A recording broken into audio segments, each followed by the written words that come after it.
आता झालेलं इलेक्शन कणकवली विधानसभेचं तुम्हाला माहिती आहे की 15 दिवसापूर्वी जे इलेक्शन झालं आणि त्याच्यानंतर सिंधुदुर्ग बँक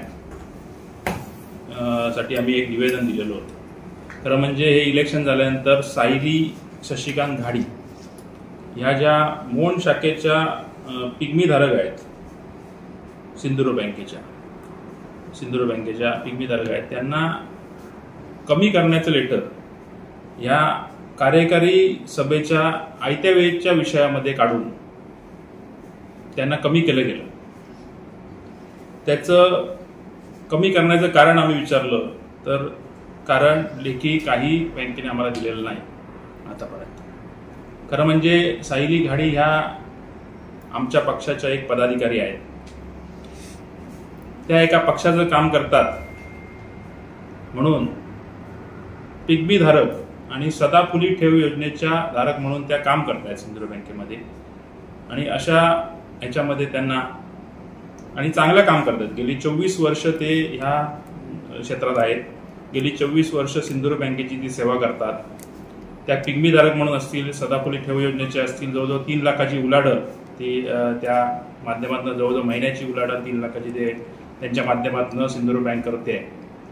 पण अशा पिग्मी धारकाला जो बँकेचं एवढं चांगल्या प्रकारचं हित साधून काम करतोय त्या पिग्मी धारकाला राजकीय आक्षेपोटी कमी करण्यात आलं।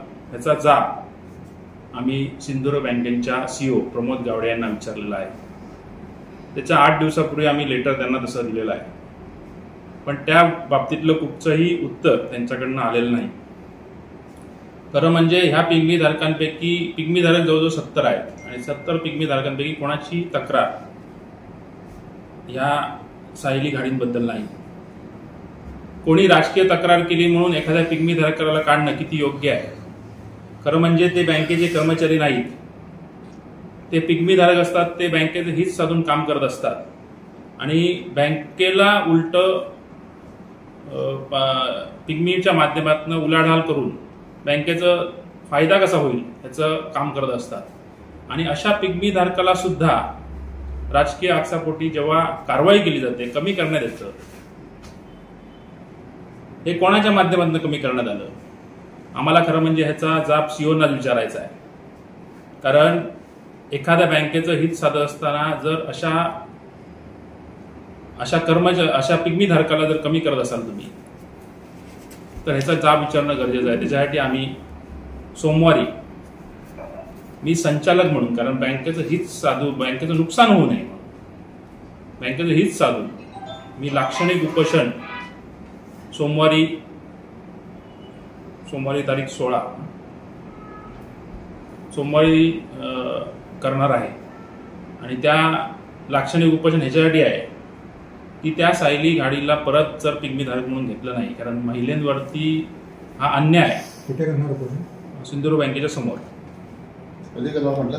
सोमवारी दिनांक काय आहे? सोमवारी 16 तारीख 16 दिनांक सोमवारी सिंधुदुर्ग बँक मूळ शाखा, आमची मुख्य शाखा सिंधुदुर्ग बँक ओरसच्या समोर लाक्षणिक उपोषण आम्ही सकाळपासून प्रधान कार्यालयासमोर सकाळपासून संध्याकाळपर्यंत करणार आहोत।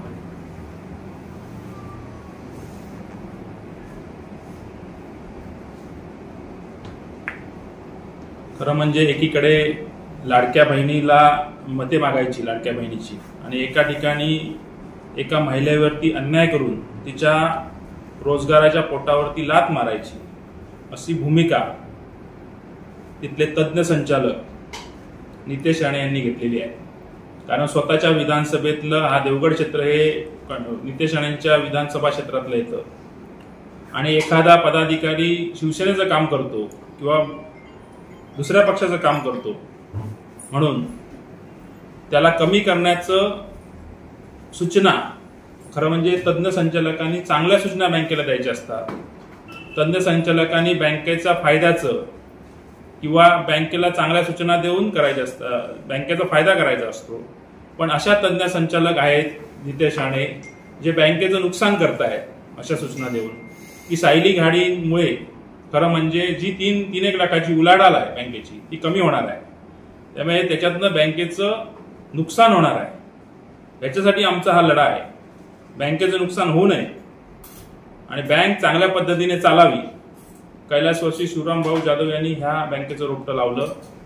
असं आकसाचं राजकारण कधीपर्यंत आतापर्यंत केलं गेलं नाही, हे आताच पहिल्यांदा करतायत.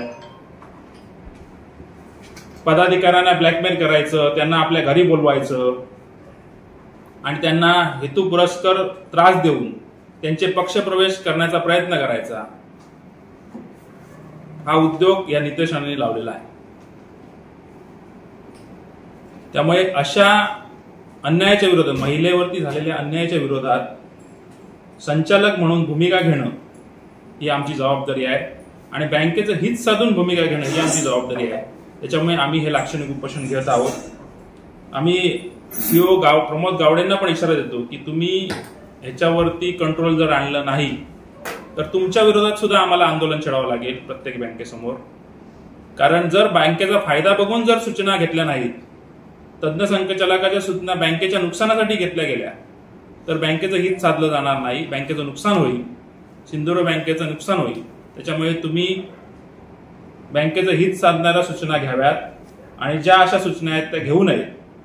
त्यामुळे तुम्ही कुठच्या दबावाखाली काम करू नये. त्यामुळे तुम्ही परत एकदा ह्याचा विचार करावा, नाहीतर ह्याच्यापेक्षा जास्त मोठं आंदोलन आम्ही ह्याच्या पुढच्या येत्या काळात करू. पण तुर्तास सोमवारी दिनांक 16 रोजी आम्ही प्रधान कार्यालय सिंधुदुर्ग जिल्हा बँक समोर उपोषण छेडणार आहोत, लाक्षणिक उपोषण छेडणार आहोत. हा चुकीचा पायंडा खरा म्हणजे या निमित्ताने या सिंधुदुर्ग बँकेच्या कर्मचाऱ्यांना पडत आहे. खरं म्हणजे सिनियर कर्मचारी ज्युनियर कर्मचाऱ्यांवरती दबाव टाकून कुठेतरी हा एक वेगळा पायंडा येत आहे आणि ते दबाव टाकण्यासाठी काही संचालक त्यांच्यावरती दबाव टाकतात की तुम्ही अशा प्रकारचं दबाव टाका आणि त्यांना आमदार नितेश राणेंना भेटायला सांगा, संचालकांना भेटायला सांगा. म्हणजे कर्मचाऱ्यांनी फक्त आणि फक्त भाजपचंच काम केलं पाहिजे अशी भूमिका बँकेतील काही संचालकांनी आणि नितेश राणेंनी घेतलेली आहे. त्याच्या विरोधातलं हे आमचं खरं म्हणजे लाक्षणिक उपोषण आहे.